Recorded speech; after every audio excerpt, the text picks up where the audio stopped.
अड्डा platform, this is Saumya है। चलिए आज का सेशन स्टार्ट करते हैं। जैसा कि आप लोगों का स्टैट चल रहा था, पंजाब लेक्चरर काडरे और आपके चंडीगढ़ पीजीटी। देखो कॉमर्स जो है वो घूम फिर के हर जगह सेम है। ज्यादा यूनिट कम ज्यादा कर देते हैं, किसी में इकोनॉमिक्स पूछ लेंगे, किसी में नहीं पूछेंगे। बस इतना ही ज्यादा तो है, नहीं तो कॉमर्स में तो आपके 10 यूनिट होती है, वही सही आता है क्वेश्चन।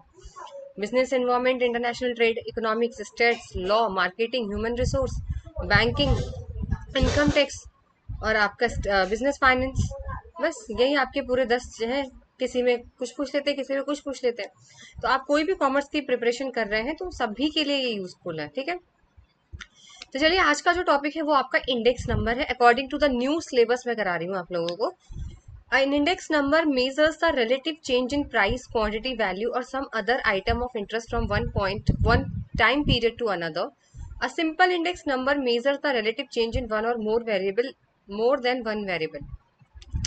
अच्छा, इंडेक्स नंबर आप लोगों ने पढ़ा होगा क्लास 11th में, आई थिंक स्टेट्स थी, उसके बाद बीकॉम में भी होती है। स्टेट्स तो है, बट स्टेट्स पे ज्यादा ध्यान नहीं दिया जाता है।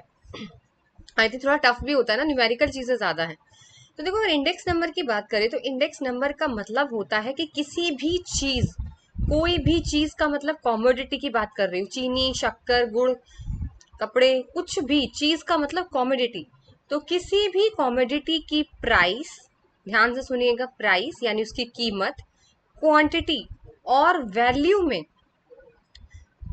पहले समय के मुकाबले आज के समय में कितना बदलाव आया है, उसको मेजर करने का काम इंडेक्स नंबर करता है। मैम कैसे, अभी नहीं समझ में आया तो मैं एक अच्छा से एग्जांपल देती हूँ। मान लीजिए 2020 में चीनी 20 रुपए किलो मिला करती थी और आज 2026 चल रहा है और आज चीनी कितने रुपए किलो मिल रही है, ज्यादा ही मिल रही होगी, चलिए 40 मान लेते हैं कि 40 रुपए किलो चीनी मिल रही है। तो ये जो उस टाइम में जो चेंज हुआ 2020 और 2026 के बीच में जो बदलाव आया है, उसको मेजर करने का काम इंडेक्स नंबर करता है। तो इंडेक्स नंबर किसी भी चीज की कीमत हो, किसी की चीज की क्वांटिटी हो, या किसी भी चीज की वैल्यू हो, पिछले साल, पिछला साल कोई सा भी हो सकता है, जिसे बोलते हैं बेस ईयर, वो मैं आपको बताऊंगी। आज के समय में और पिछले साल के मुकाबले में क्या बदलाव आया है, ये पढ़ने का काम इंडेक्स नंबर करता है।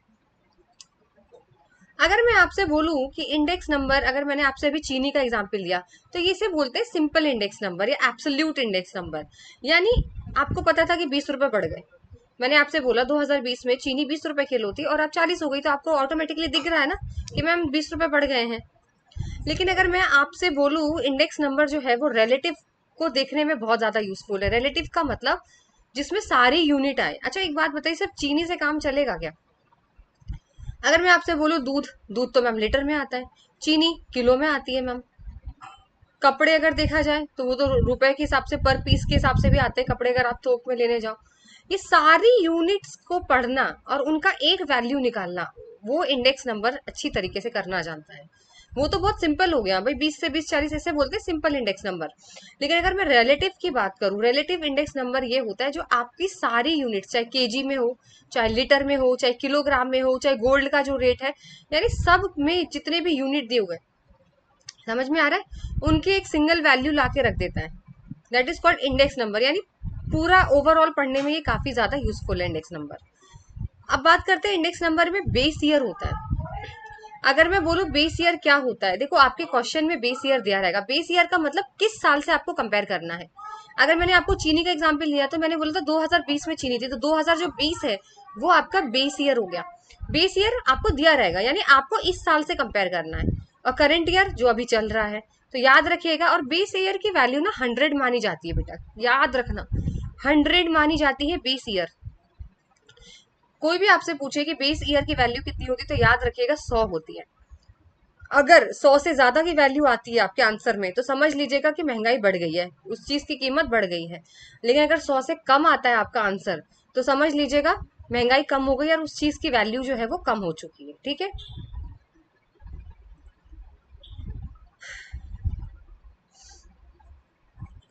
अब बात करते हैं यहाँ पे कैरेक्टरिस्टिक्स ऑफ इंडेक्स नंबर। सबसे पहले बात करा गया है index number are specialized averages. यानी ये आपको एक प्रॉपर एवरेज निकाल के बता देगा, क्योंकि भाई पूरा एक एक इंसान का तो नहीं निकाल सकते हैं ना, पूरा एवरेज ही तो बताता है कि हाँ महंगाई इतनी परसेंट बढ़ी हुई है।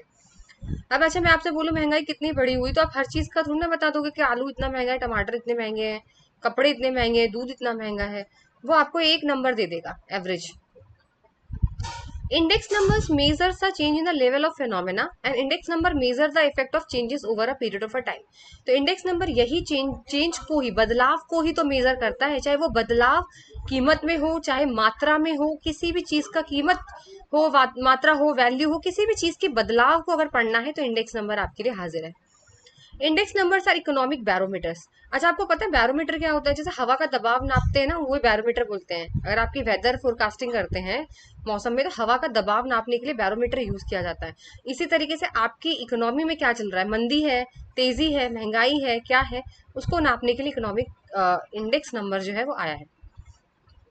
Index number are sign guide post of business and index number are the ratio of the current value to a base value. Index number जो है वो ऑटोमेटिकली बिजनेस को गाइड करता है, एक नंबर बता देगा, उससे आपको आइडिया लग जाएगा आपको बिजनेस में क्या आपका हो रहा है। दूसरी चीज ये रेशियो होता है, रेशियो का मतलब base value, current value to base value. Current value ऊपर आती है बेटा, बेस वैल्यू नीचे आती है, फॉर्मूला इसका यही है, याद कर लेना। करंट ईयर ऊपर आता है, नीचे बेस वैल्यू आता है, मल्टीप्लाई बाई 100, ठीक है। वो मैं आपको बाद में दिखा दूंगी, बट फिर भी देखो ये करंट ईयर है, ये आपका बेस ईयर है, बेस नीचे आता है इंटू 100। ईयर लिखा जाएगा, साल आएंगे यहाँ पे, 100 नहीं लिखा जाएगा। मैंने आपको बोला ना बेस ईयर 100 मानते हैं हम लोग, तो यहाँ पे 100 नहीं लिखना है, यहाँ पे लिखना है ईयर, जो आपको बताई जाएगी कि भाई हमें 2021 का देखना है और अभी 2026 देखना है, 2021 से 2026 देखना है, तो आप वो साल लिखोगे। और जो आपका आंसर आएगा ना, उसको फिर आप 100 से कंपेयर करोगे कि बढ़ा है 100 से या कम हुआ है। इसीलिए बेस ईयर 100 माना जाता है, ये नहीं कि आप वहां पे 100 लिख दोगे। Current period, the period for which you wish to find the index number. भाई करंट पीरियड वही जिस साल का आप जानना चाहते हो। बेस पीरियड वो होता है the period with which you wish to compare the prices of current period. Base year वो होता है पुराना, जिससे आप कंपेयर करना चाह रहे हो आज का। प्राइस, प्राइस तो आपको पता है जिससे आपको कंपेयर करना है। क्वांटिटी का मतलब आइटम्स, कितनी ज्यादा, पहले कितनी खरीदते थे चीनी, पहले मैम 2 किलो खरीदते, दैट इज क्वांटिटी। आज कितनी खरीदते हो मैम? 1 ही किलो खरीदते हैं, क्वांटिटी। अब बात करते हैं uses of index number. Index number का इस्तेमाल किस लिए किया जाता है? सबसे पहला measurement and comparison changes in the price level. अभी मैंने आपको बोला प्राइस लेवल में अगर किसी भी तरीके का बदलाव आता है, उसको मेजर और कंपेयर करता है कि भाई पहले 20 रुपए किलो चीनी थी, अब 40 है, यानी 20% बढ़ चुकी है। याद रखना इंडेक्स नंबर हमेशा परसेंटेज में बताता है, ये चीज मैं और आपको बता देती हूँ। इंडेक्स नंबर जो है हमेशा परसेंटेज में आता है, ठीक है। Help in policy formulation. देखो अगर आपको सब कुछ पता रहेगा तो सरकार के पास बहुत आसान हो जाता है कि वो अपनी नई नई पॉलिसी जो है उसके डेटा के अकॉर्डिंग कर सकते हैं। Act as an economic barometer बताया था अभी। हेल्प्स इन स्टडिंग ट्रेड, बिल्कुल ट्रेड पढ़ने में भी बहुत हेल्पफुल है, कितना व्यापार किया, ट्रेड कितना, इंटरनेशनल ट्रेड कितना। मेजर परचेजिंग पावर, ये आपकी ना खरीदने की क्षमता को भी बताता है कि पहले आप कितनी खरीद रहे थे। मैंने आपसे बोला ना कि पहले मैं चीनी 20 रुपए किलो थी तो मैं 1 किलो खरीदती थी, अब 40 हो गई तो मैं आधा किलो ही खरीद रही हूँ, यानी आप मेरी परचेजिंग पावर कम हो चुकी है। Helps in deflating various values, यहाँ पे भी आपको बताता है कि आपकी सैलरी महंगाई हटके आपके पास कितना बचता है। आपकी रियल इनकम बताने में बहुत हेल्पफुल है कि महंगाई काट दो और उसके हिसाब से फिर आपके पास कितना बचा हुआ है। अब इंडेक्स नंबर ध्यान से रखो, यहाँ पे 3 टाइप के होते हैं, प्राइस, वैल्यू और क्वांटिटी। मैंने अभी आपको पढ़ाया था कि प्राइस में चेंज आना, क्वांटिटी में चेंज आना और वैल्यू में चेंज आना। सबसे पहला आता है प्राइस इंडेक्स। देखो प्राइस इंडेक्स के अंदर होलसेल प्राइस आता है, रिटेल प्राइस है, cost of living index number है। अगर मैं 1 बाय 1 बात करूं, मैं अभी आपको छोटा छोटा सा बता देती हूँ क्योंकि बाद में इसके ऊपर है क्लासेस, ठीक है, यानी पेजेस आपको मिलेंगे। होलसेल प्राइस इंडेक्स वही होता है जो आप होलसेल मार्केट में प्राइसेस में जो चेंज आ रहा है, जहाँ पे थोक विक्रेता होते हैं, जैसे सदर बाजार, फेमस ऑफ इंडिया, इंडिया का ही फेमस है सदर बाजार, है ना, फेमस इन इंडिया, जहाँ पे लोग इकट्ठा माल खरीद के लाते हैं। रिटेल प्राइस वो होता है जो आप जाकर डेली खरीदते हो, जैसे कंज्यूमर प्राइस इंडेक्स हो गया, जैसे आप रिटेलर से खरीदते हो ना, आसपास के शॉप से खरीदना, उनमें प्राइस में चेंज आना। कॉस्ट ऑफ लिविंग है, डिफरेंट क्लासेस जो लोग रह रहे हैं उनकी जिंदगी कैसी चल रही है, अपर क्लास, मिडिल क्लास, किस तरीके से खर्चा कर रहे हैं टाइम टू टाइम, वो चीज है। तो ये हम डिटेल में आगे पढ़ेंगे। अच्छा अब आपको ये चीज पढ़ना बहुत जरूरी है, प्राइस इंडेक्स का एक क्वेश्चन है, यहाँ पे ध्यान से देखो। मैं साथ में आप लोगों को न्यूमेरिकल भी यहाँ पे करा रही हूँ, ताकि आप लोगों को ये ना रहे कि न्यूमेरिकल का सेशन अलग से लिया जाए, ठीक है। प्राइस इंडेक्स की बात करें, it shows the change in a price of commodity between 2 periods. Price की बात करी गई है यानी कीमत में बदलाव। प्राइस की बात करी गई है तो यानी कीमतों में बदलाव होने वाला है। फॉर्मूला मैंने अभी आपको बताया था, current year price divided by base year price into 100, this is your formula. ये हर जगह यही अप्लाई होगा। करंट वाली चीज ऊपर आती है और पिछले वाली चीज नीचे आती है। तो बेस ईयर बोला गया कि चीनी की जो कीमत है वो 40 रुपए पर केजी है। ये जो मैंने बनाया है, ये मैंने अपने लिए बनाया है, आपको कोई क्वेश्चन मिलेगा नहीं, अपने लिए आपको कहीं में मिलेगा नहीं, ये मैंने खुद से बनाया हुआ है ये क्वेश्चन आप लोग के लिए, ठीक है, ताकि बेसिक से समझो। शुगर की कीमत अगर मैं बात करूं 2020, तो 2020 में शुगर की कीमत थी 40 रुपए किलो। 2020 की बात कर रही हूँ, 2020 मतलब बेस ईयर, ठीक है। और करंट ईयर अभी 2025 का डेटा लिया है मैंने, क्योंकि 26 तो चल ही रहा है ना, अभी आधा ही गया है 26, तो 25 लेके चलते हैं, ठीक है। सपोज करिए 25 में थी आपकी 60 रुपए की जी, 60 रुपए, ठीक है। तो अब आपको कैलकुलेट करना है कि प्राइस इंडेक्स कितना है। तो मैंने अभी आपको फॉर्मूला बताया, करंट ईयर का प्राइस ऊपर रखेंगे, तो करंट ईयर का प्राइस कितना दिया हुआ है 60, 60 ऊपर आ जाएगा, और बेस ईयर का प्राइस कितना है 40, 40 नीचे आ जाएगा इंटू 100, यानी 150। प्राइस इंडेक्स जो आपका निकला बेटा 150 निकला। अब मैंने आपको बोला था 100 मान के चलते हैं, और 100 कब मानते हैं, किसको कंपेयर करते हैं, 100 से अपने आंसर को कंपेयर करते हैं। तो मैंने आपको बोला था 100, अगर 100 आता है तो यानी कोई बदलाव नहीं है, लेकिन अगर 100 से बड़ा आ रहा है तो इंक्रीज है, और 100 से कम आ रहा है तो डिक्रीज है। भाई अगर 100 से ज्यादा आ रहा है, 100 से 150, यानी 50% बेटा बढ़ गया है शुगर का प्राइस। चीनी की कीमतों में 50% बदलाव आ चुका है, और हमें परसेंटेज में ही आंसर देना होता है। तो मैंने आपसे बोला था कि 100 लास्ट में जो आपका आंसर आता है उसको हम 100 से कंपेयर करते हैं, जिसको हम बेस ईयर ही बोलते हैं। बेस ईयर को हम लोग 100 ही मान के चलते हैं, लेकिन ये 100 फॉर्मूले के अंदर नहीं लिखा जाता। इस 100 को क्वेश्चन के आंसर के साथ कंपेयर किया जाता है। अगर 100 से ज्यादा आ रहा है तो 100 से ज्यादा ही तो आ रहा है, 150 आ रहा है तो कितना ज्यादा आ रहा है, 50 ज्यादा आ रहा है, तो 50% चीनी में बढ़ोतरी हो चुकी है। लेकिन अगर 100 से कम आता, सपोज करिए यहाँ पे 50 आता, तो हम कहते हैं 50% कीमत गिर चुकी है। तो याद रखिएगा, इंडेक्स अगर 100 के बराबर है तो कोई चेंज नहीं है, 100 से ज्यादा अगर आपका आंसर आ रहा है तो यानी कीमत बढ़ चुकी है, और 100 से कम आता है तो कीमत घट गई है। जरूरी नहीं कि हर चीज की कीमत बढ़े, पर वैसे तो बढ़ती है ना, देखो महंगाई है तो। मैंने तो ऐसी कोई चीज नहीं देखी जिसकी कीमत कम हो गई हो पहले के कंपैरिजन। अब तो नहीं होती, पहले मैंने खुद 2 रुपए की चीजें खाई हैं, मैंने खुद खाई हैं। आप लोग अब करोगे, 2 रुपए में चीजें बहुत आती थी पहले के टाइम में, अब तो नहीं आती होंगी। देखो फिर आता है क्वांटिटी इंडेक्स। क्वांटिटी इंडेक्स जो होता है, that expresses the relative change the quantity of commodity in respect to the base year, is called quantity index number.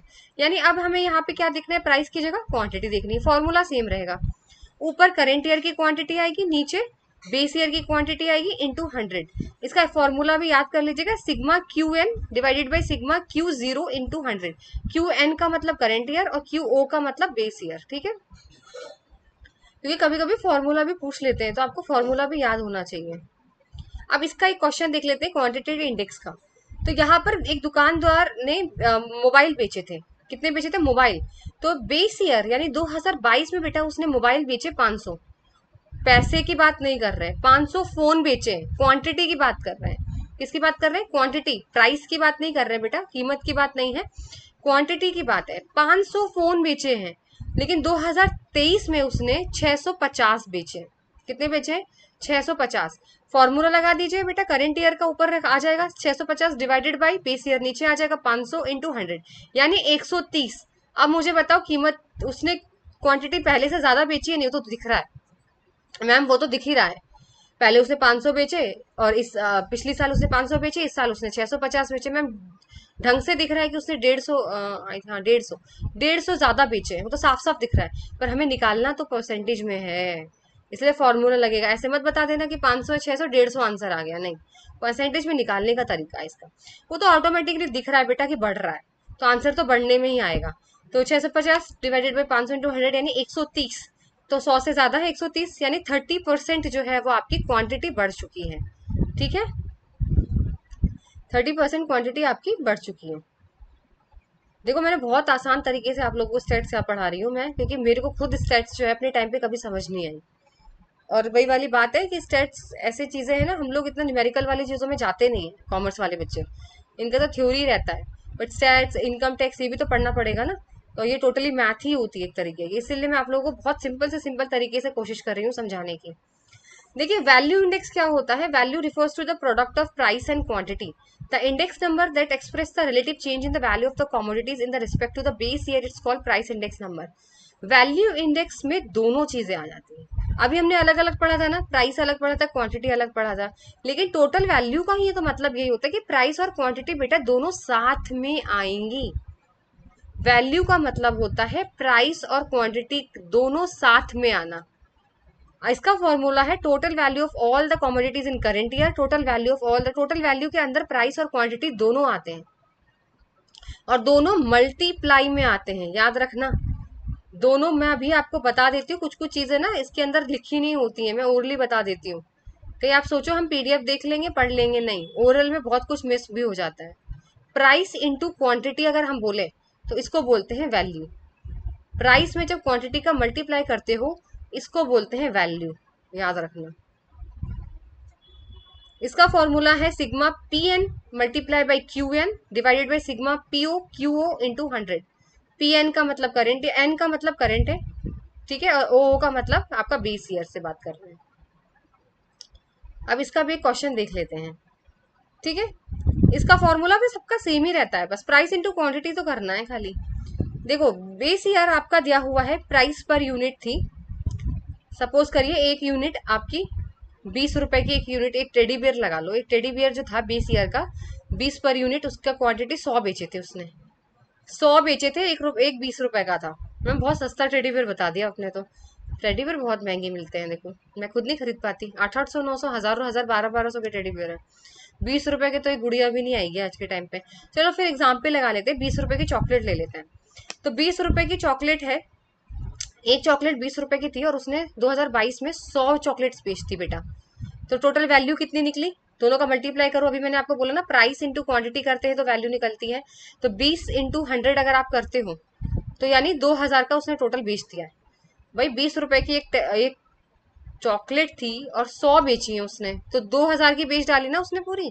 लेकिन 2024 में उसने बढ़ा दिया बेटा रेट, प्राइस भी बढ़ा दिया और क्वांटिटी भी बढ़ा दी, यानी अब वो 30 रुपए में बेच रहा है। अब महंगाई हो गई ना, 30 रुपए का बेच रहा है और क्वांटिटी बढ़ाकर 100 से 120 कर दी, यानी अब 3600 का उसने सामान बेचा है पूरा, 3600 रुपए बेच दिए उसने। तो कैलकुलेट कर दो बेटा, करंट ईयर ऊपर आ जाएगा, 3600 ऊपर आएगा, अलग अलग नहीं आएगा। अगर प्राइस पूछते तो प्राइस में अलग अलग लिखते, 30 ऊपर 20 नीचे, क्वांटिटी पूछते तो 120 ऊपर और 100 नीचे, लेकिन यहाँ पर वैल्यू पूछी है तो दोनों का मल्टीप्लाई करके जो आएगा उनको डेटा को लेना है, इन डेटा को लेना है। तो 3600 ऊपर आ जाएगा, 2000 नीचे आ जाएगा, इंटू 100 180। अब 180 तो ज्यादा ही है 100 से, यानी 80% टोटल वैल्यू इसकी इंक्रीज हो गई है। कितनी हो गई, 80%। भाई 100 है, 100 में से 180 हो गए, 80 तो बचे, 80% बढ़ गए हैं। भाई आई होप आप लोग को समझ में आ गया हो। चलिए बेस ईयर को हम लोग 0 से डिनोट करते हैं, याद रख लो, उसका स्क्रीनशॉट ले लेना। करेंट ईयर को 1 से करते हैं, प्राइस को P से करते हैं, क्वांटिटी को Q से करते हैं, स्मॉल q से, वैल्यू को हम P मल्टीप्लाई बाई Q करते हैं, वेट को हम लोग W करते हैं, क्योंकि आगे आप लोग को फॉर्मूला समझ में नहीं आएगा अगर आपने ये साइन नहीं याद किए तो। प्राइस इंडेक्स की बात करें तो कैपिटल का P आता है, क्वांटिटी इंडेक्स की बात करें तो कैपिटल का Q है, और वैल्यू इंडेक्स की बात करें तो कैपिटल का V है। अब कंस्ट्रक्शन की बात करते हैं कि जब इंडेक्स नंबर बनाने के लिए किस किस चीजों की जरूरत होती है। तो पहले हमें P0 की जरूरत होती है, यानी price of a commodity base year का प्राइस। P1 की बात करें तो करेंट ईयर का प्राइस। Q0 की बात करें, 0 जो भी है 0 की बात करें तो हम बेस ईयर मानते हैं क्वांटिटी का, और Q1 को मानते हैं करेंट ईयर का।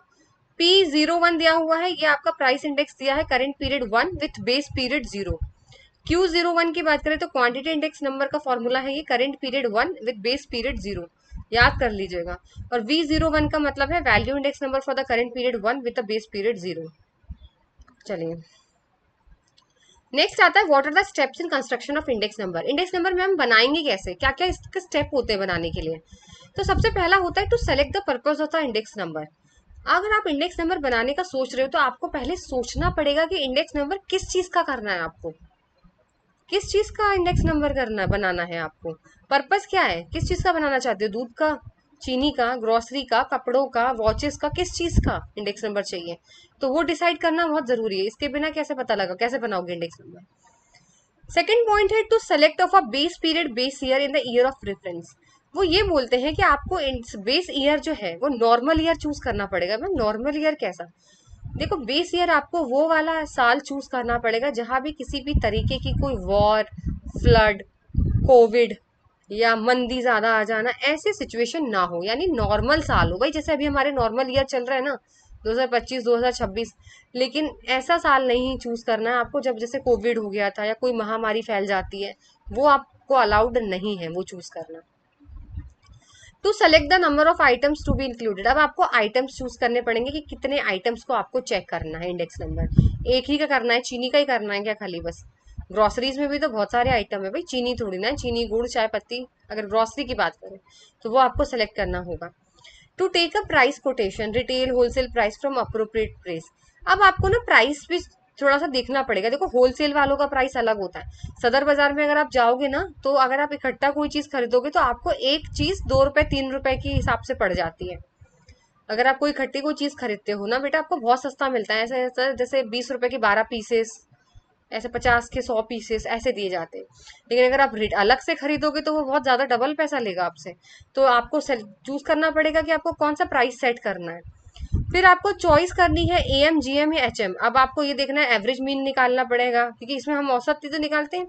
ज्योमेट्रिक मीन लगाएंगे या हार्मोनिक मीन लगाएंगे, ये भी आपको चूज करना पड़ेगा भाई किस तरीके का मीन यूज करोगे इसमें। नेक्स्ट है selection of appropriate weights. Appropriate weights का मतलब यही है कि अब आपको सामान की वेट भी देनी पड़ती है, किसकी कीमत आपकी नजरों में ज्यादा है। अगर कोई मुझसे पूछे कि गेहूं या नमक, तो ऑब्वियसली सी बात है गेहूं को मैं 100 नंबर दूंगी और चीनी को सॉरी नमक को मैं 20 ही नंबर देने वाली हूँ, क्योंकि मेरी नजर में गेहूं की वैल्यू ज्यादा है, वेट ज्यादा है उसका। ठीक है, फिर बात करते हैं सिलेक्ट एन अप्रोप्रिएट फार्मूला। अब आपको फार्मूला लगा देना है। बहुत सारे फॉर्मूले इसके अंदर जो हम लोग लास्ट में पढ़ेंगे, आई थिंक सेकेंड सेशन में पढ़ेंगे इसके बाद वाला, क्योंकि इसमें इतना नहीं हो पाएगा, बहुत मिक्सअप हो जाएगा। तो इसमें फॉर्मूला आपको सिलेक्ट करना पड़ता है कि आपको लेप्सरे वाला फॉर्मूला लगाना है, एक मार्शल वाला फॉर्मूला, ऐसे बहुत सारे फॉर्मूले हैं, कौन सा लगाना है। अब मैम हमने स्टेप्स तो देख लिए पहले क्या करना है, लेकिन प्रॉब्लम्स क्या क्या आती हैं कंस्ट्रक्शन करने में, what are the difficulties in construction. पहला आता है problem of selection of the purpose of induction number. बहुत डिफिकल्ट है कि किस चीज का निकालना सेलेक्ट करना, बहुत डिफिकल्ट काम है। Problem of selection of base period normal not to be too distance in the past. अब बेस पीरियड कौन सा सेलेक्ट करें, एकदम दूर वाला भी नहीं करना, अभी 2026 चल रहा है, पता है आपने 1997 वाला ले लिया, ऐसे भी चूज नहीं कर सकते। प्रॉब्लम सिलेक्शन ऑफ आइटम्स, अब आपको आइटम सेलेक्ट करने में भी बहुत दिक्कत होती है, कितने सारे आइटम है, किस किस को लेने बैठोगे, बहुत दिमाग लगता है। प्राइस कोटेशन को भी, जितनी जितनी चीजें ना सबको सेलेक्ट करने में दिक्कत है। अब आपको एवरेज कैलकुलेट करने में भी दिक्कत आ रही है कि आंसर सबसे अलग अलग आएंगे, अर्थमेटिक से अलग आएगा, ज्योमेट्रिक से अलग आएगा, अब कौन सा इसमें हम चूज करें। ऐसे ही प्रॉब्लम आती है अप्रोप्रिएट वेट लगाने में, कि हमने वेट सही तो लगाया ना, पता चला मैंने ज्यादा ही दे दिया, गेहूं को 100 इतना नहीं देना चाहिए था। भाई वेट भी तो करना सही जरूरी है ना, कि किस चीज को कितनी अहमियत देनी है। और फॉर्मूला सिलेक्शन में भी बहुत प्रॉब्लम होती है कि कौन सा फॉर्मूला किस सिचुएशन में लगाना है। अभी जैसे मैंने आपको बताया था होलसेल प्राइस इंडेक्स के बारे में, जो मैंने कहा था ना आपको प्राइस इंडेक्स के टाइप्स होते हैं, अब हम वो डिटेल में पढ़ेंगे। देखो wholesale price index is a price index which represent the wholesale price of the basket of goods over time. ये जो होलसेल प्राइस इंडेक्स है वो आपके पूरे थोक के जो प्राइसेस है उसको बताता है। जैसे मैंने अभी आपको बताया था कि सदर बाजार में जो है ना 50 रुपए में 12 पीस मिलते हैं, लेकिन रिटेल अकेला खरीदने जाओगे ना सिंगल तो नहीं मिलेगा, तो उस प्राइस को देखना है हमें, वो है wholesale price index. WPI has been use in India since many years. देखो सबसे ज्यादा हमारे इंडिया में ना WPI ही यूज होता है, wholesale price index he. It has over time developed and taken into the circle few important factors need to be considered. It measures inflation at each stage of production and it is a basis for the economic deflation rate. देखो WPI इसलिए use करते हैं क्योंकि WPI जो है हर stage पे आपको बता देता है प्राइस।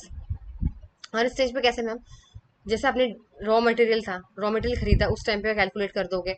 उसके बाद बीच का माल बना, बीच के माल बनने को क्या कहते हैं, सेमी फिनिश्ड है ना, सेमी फिनिश्ड में कितना हुआ, फिर आपका प्रोडक्ट बन के आया था उस स्टेज पे कितना महंगाई थी, यानी वो हर स्टेज पे बताने का काम करता है आपको, इसीलिए WPI बेहतर बोलते हैं। ठीक है, साथ ही साथ इंडिया में इसलिए यूज करते हैं WPI को क्योंकि size of the Indian terms of population and land mass it's make it difficult to make the changes. देखो हमारी जो पॉपुलेशन है वो सब जानते हैं कितनी ज्यादा है, लैंड मास है, जमीनें बहुत ज्यादा है, डाइवर्सिटी बहुत बड़ी है हमारी इंडिया, मतलब काफी भरपूर भरा हरा भरा इंडिया है हमारा।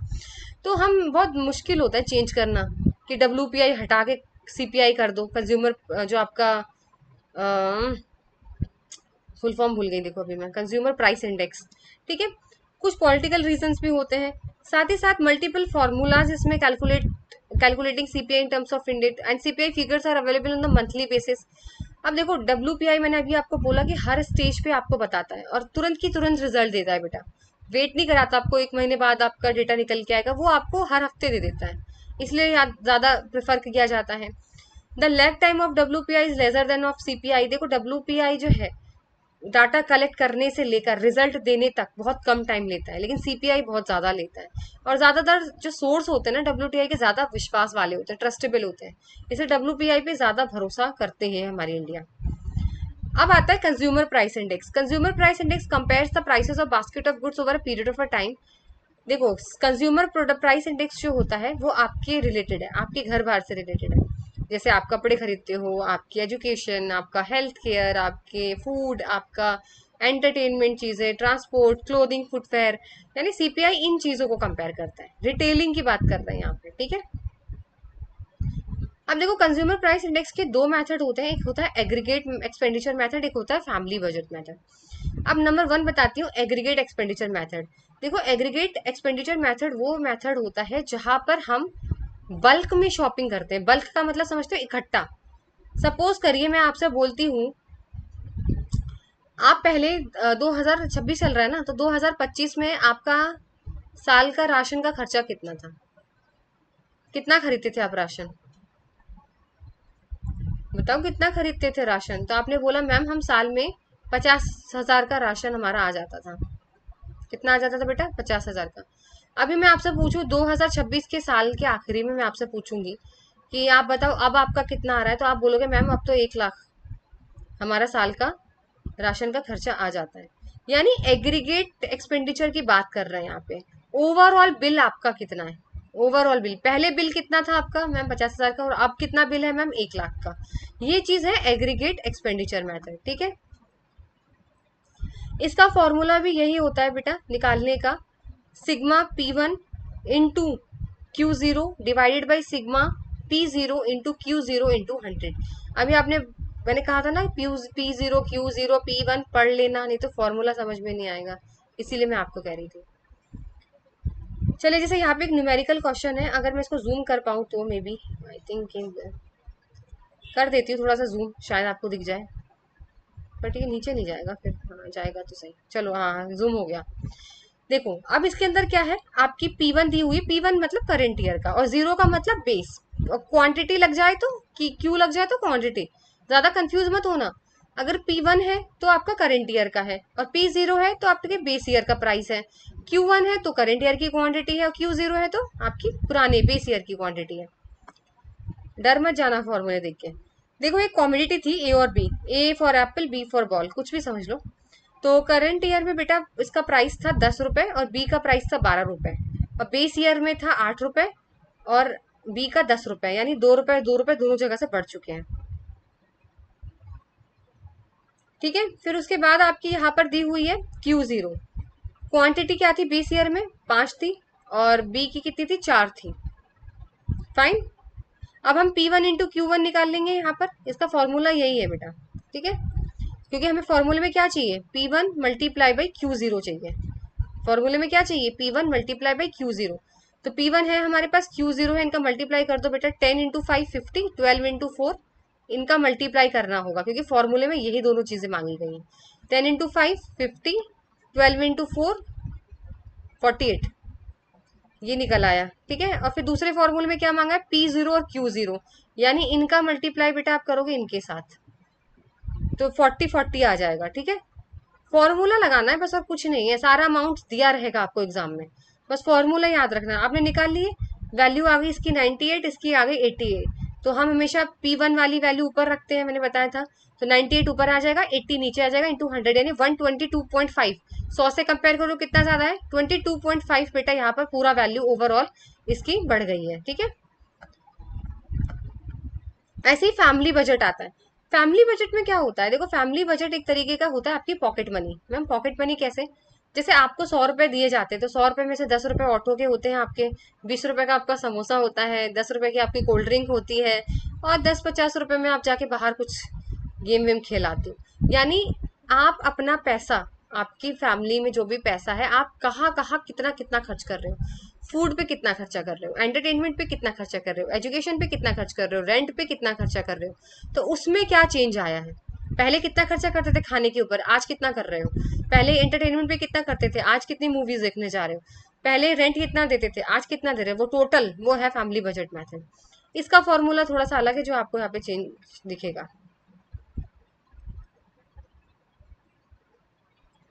देखो, इसके अंदर कॉम्युनिटी दी हुई है। इसके अंदर फॉर्मूला होता है बेटा sigma R W divided by sigma W. इसमें वेट की जरूरत होगी। फॉर्मूला रहेगा, क्वेश्चन आपको दिया रहेगा। कम्युनिटी है ए बी सी डी, देख रहे होगे आप क्वेश्चन में, ए बी सी डी, ये रहा चार कम्युनिटी। पी जीरो थी 2542, यानी ये आपका बेस ईयर का प्राइस है। और क्यू जीरो का मतलब ये आपका बेस ईयर का पुराने साल का क्वांटिटी है। ठीक है, पी वन दिया हुआ है और वेट आपको दिया हुआ है, दिया है बिल्कुल, ये क्वेश्चन में दिया रहेगा। ठीक है, ये दिया रहेगा क्वेश्चन में यहाँ तक। अब फॉर्मूला था मैम आर डब्ल्यू का, फॉर्मूला था आपका आर डब्ल्यू का। आर कैसे निकलेगा, मैंने अभी आपको बताया था आर निकालने का फॉर्मूला। रिलेटिव पूछा है, ये रिलेटिव प्राइस, रिलेटिव प्राइस का मैंने पूछा था ना, करेंट ईयर ऊपर आ जाएगा पी वन और बेस ईयर नीचे आ जाएगा। प्राइस का फॉर्मूला है ये, प्राइस इंडेक्स का। ये आर का मतलब प्राइस इंडेक्स ही है यहाँ पे, रिलेटिव प्राइस इंडेक्स। ये वाला फॉर्मूला लगाओ तो पी वन कितना है 4 डिवाइडेड बाई 2 इंटू 100, ऐसे ऐसे करके सबका निकाल लोगे तो ये आपका आ जाएगा आर। ठीक है, ये देखो 200, 120, 125, 150, ये हमने आर निकाल लिया। लेकिन क्वेश्चन में तो मैम आर डब्ल्यू चाहिए। तो बेटा आर निकल गया, आर को डब्ल्यू के साथ मल्टीप्लाई कर दो।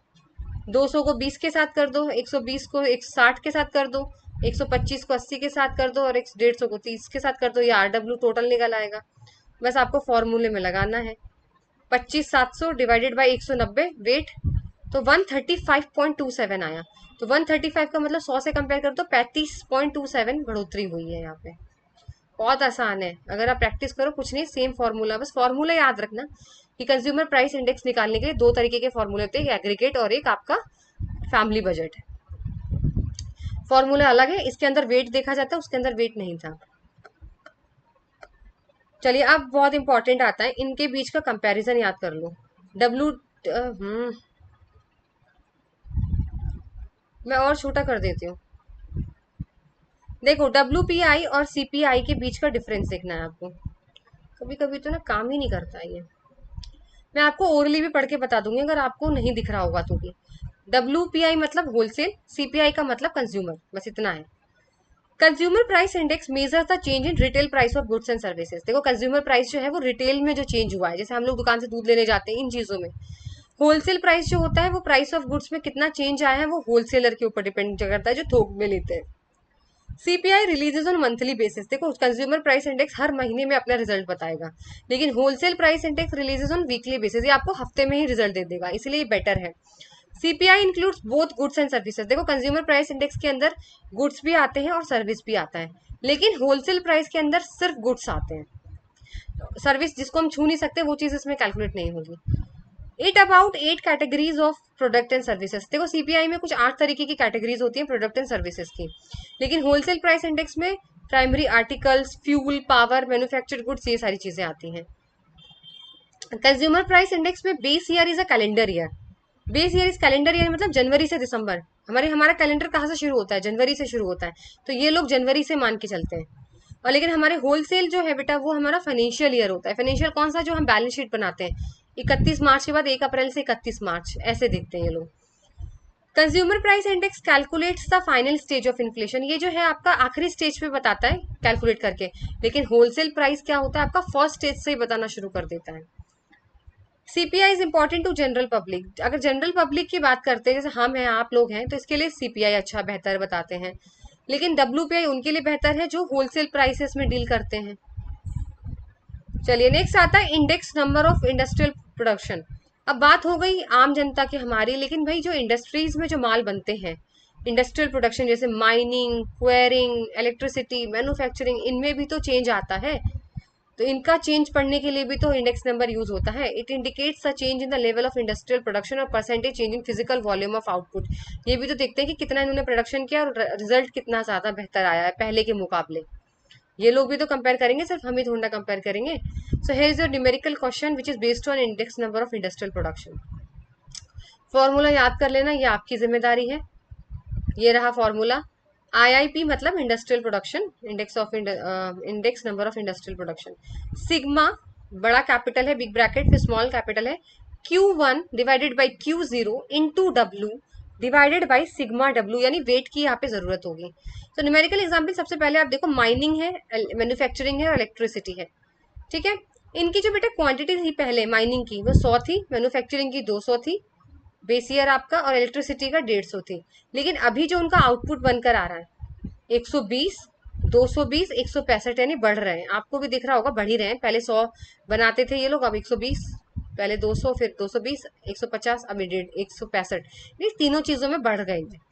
और वेट दिया हुआ है 5, 3, 2, यानी इनके लिए माइनिंग ज्यादा इंपॉर्टेंट है, इसलिए 5 वेट दिया हुआ है यहाँ पे। फिर मैन्युफैक्चरिंग है, फिर इलेक्ट्रिसिटी। अब निकाल ले, इसको सॉल्व कर ले। अगर मैं क्वेश्चन के हिसाब से देखूं पहले, अगर ये काश थोड़ा सा पेज ऊपर हो जाए, भगवान नहीं, इसमें कुछ ना कुछ सेटिंग है जो मुझे सीखना पड़ता है डेली डेली, कुछ ना कुछ आप लोगों के लिए। और जूम नहीं करा तो फिर आपको दिखेगा नहीं है। हम्म, चलो जूम हो ही रहा होगा, पता नहीं जूम आप लोगों को दिख भी रहा होगा या नहीं।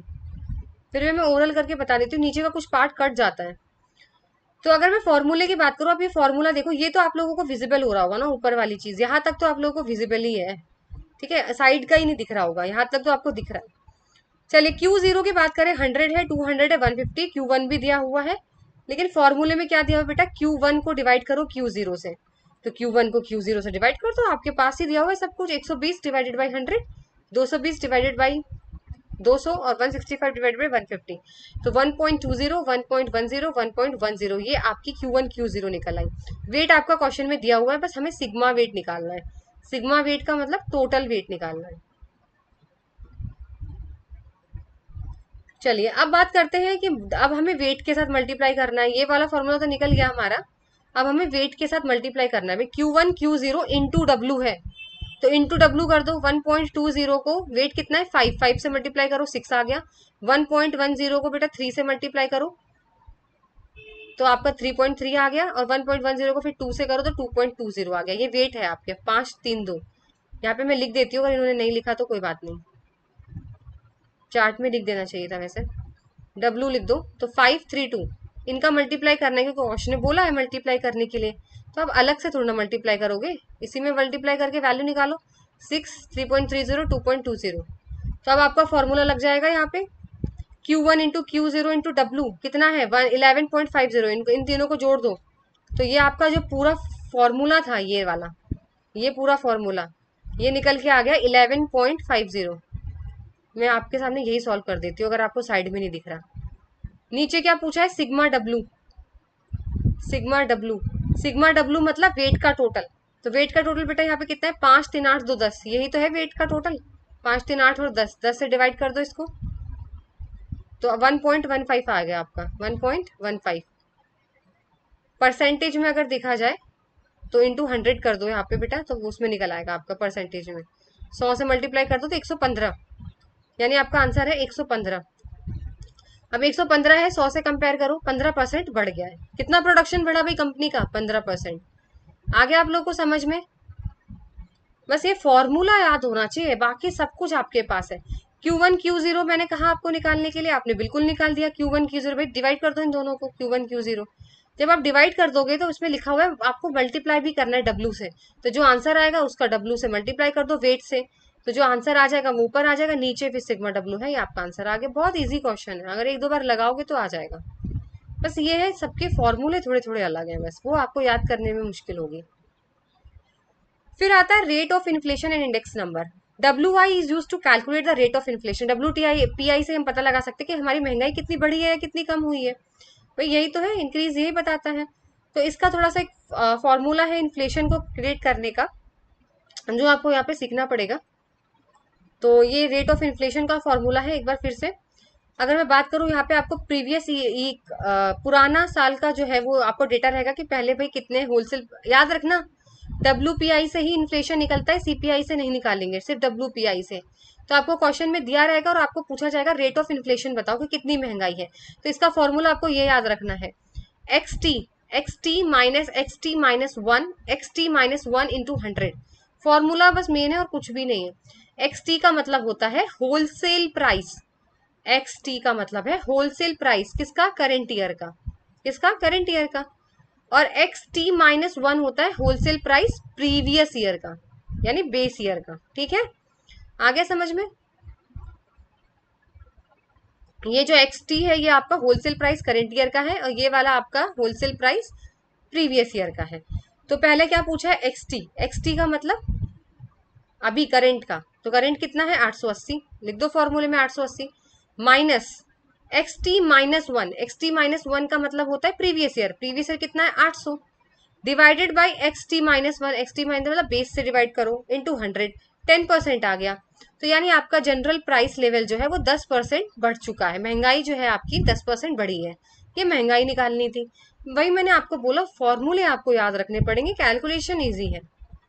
बस फॉर्मूला तो अब मैं आपको कैसे याद करा सकती हूँ, तो आपको रटने ही पड़ेंगे। ठीक है, तो यही तक था आज का सेशन, और बाकी का जो सेशन अब लास्ट आपका क्या बचा है, इसके मुझे मेथड कराने हैं आपको, बहुत इंपॉर्टेंट है। वहां पे आपकी कम से कम 10 फॉर्मूले हैं जो आपको याद करने पड़ेंगे, और कुछ स्लोप्स बताने हैं। ये कंप्लीट करने के बाद फिर आपका कोरिलेशन और आपका रिग्रेशन बचेगा, फिर आपकी स्टैटिस्टिक्स कंप्लीट हो जाएगी, फिर हम नया यूनिट पे चलेंगे। तो चलिए, सेशन अगर आपको अच्छा लगे, देखिए फास्ट फास्ट मत भागो, नहीं तो मिक्स हो जाएगा बहुत ज्यादा। मिक्स का मतलब भूल जाओगे कौन सा फॉर्मूला किस में था। अगर अभी मैं आपको मेथड कराने को तो करा देती, कोई प्रॉब्लम नहीं है, लेकिन फिर आप ये वाले फॉर्मूले भूल जाते और वो फॉर्मूला आपको याद रहता। तो बेसिक नहीं याद रहेगा, इसको रिवाइज करो, तभी वो नए फॉर्मूले याद होंगे। तो चलिए, बाकी अगर आपको सेशन अच्छा लगे तो कमेंट सेक्शन में जरूर बताइएगा, और तब तक मिलते हैं नेक्स्ट सेशन में। Till then goodbye, take care.